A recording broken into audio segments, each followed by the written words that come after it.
Good afternoon children. Today we are going to learn electoral reforms.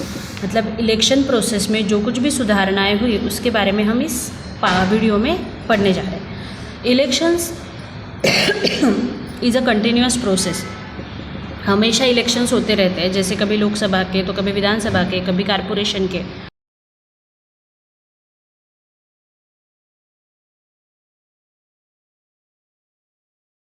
किसी का future जो है वो इलेक्शंस पर ही डिपेंड होता है। तो इसीलिए इलेक्टोरल प्रोसेस रिलायबल बननी चाहिए, तभी जब इलेक्शन प्रोसेस इम्प्रूव होगी।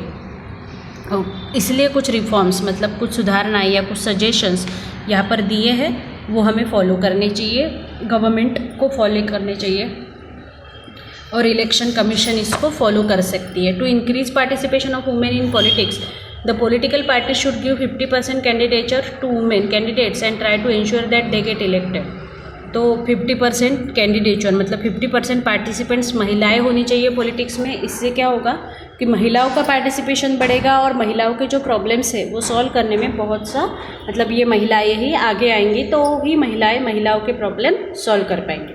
Political party should not give candidature to candidates having criminal background, और जो क्रिमिनल बैकग्राउंड से कैंडिडेट्स होते हैं उन्हें टिकट नहीं देना चाहिए पॉलिटिकल पार्टीज़ में। इससे क्या होगा मतलब जो डिसीजन दिया है कोर्ट ने कि जो जेल जा चुका है उसे कोई अधिकार नहीं है इलेक्शन लड़ने का, तो ये अगर स्ट्रिक्टली फॉलो करते हैं तो पॉलिटिकल पार्टीज़ अगर ये स्ट्रिक्टली फॉलो करते हैं तो क्रिमिनल बैकग्राउंड वाले कैंडिडेट आएंगे ही नहीं चुनाव लड़ने के लिए।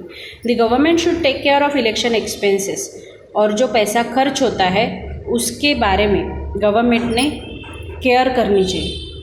To ensure that parties will not make misuse of money and mismanagement of money during elections can be stop. और पॉलिटिकल पार्टीज़ ने भी ये ध्यान में रखना चाहिए कि जो मिसयूज़ होता है पैसों का वो नहीं होना चाहिए, और इलेक्शन के वक्त जो मिसमैनेजमेंट होता है पैसों का वो स्टॉप होना चाहिए।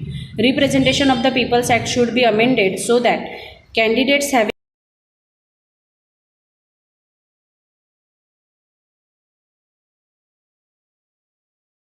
वहाँ पर जाते हैं तो ये हमें अमेंडेड करना चाहिए कि जो क्रिमिनल बैकग्राउंड वाले कैंडिडेट है उन्हें पार्टिसिपेट नहीं करने देना चाहिए इलेक्शन में। अब journey from ballot boxes to EVM machines. पहले बैलेट बॉक्सेस लाए जाते थे और उसी के आधार पर बैलेट बॉक्स पे स्टैंप मारने के बाद ही इलेक्शन मतलब ऐसी प्रोसेस होती थी। लेकिन अब ईवीएम मशीन्स आ चुके हैं और ईवीएम मशीन्स यहाँ तक की जर्नी हम अब पढ़ें। The first election in independent India was held in 1951-52। This was the beginning of shaping of democracy through electoral politics, और ये भारत की डेमोक्रेसी की स्टार्टिंग थी। In the initial elections ballot boxes were use for the purpose of voting, और election ballot boxes जो थे वो voting के लिए यूज होते थे। The use of EVM machine started from the decade of 1990s, और ईवीएम मशीन्स का स्टार्ट हुआ इंडिया में 1990 में। Many things could be achieved because of voting machines.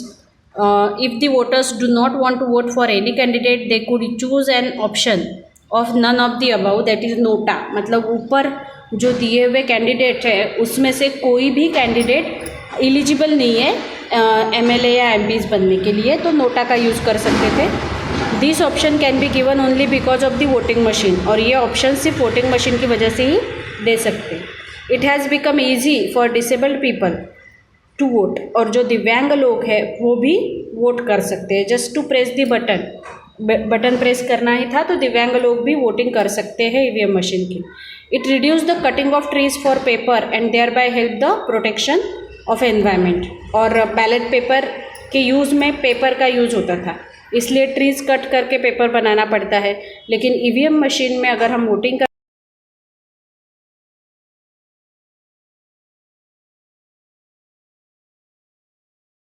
Possible to have an early declaration of election results, और election results declare करना easily possible होता है, जल्दी होता है काउंटिंग ईवीएम मशीन से अगर वोटिंग किया जाता है तो।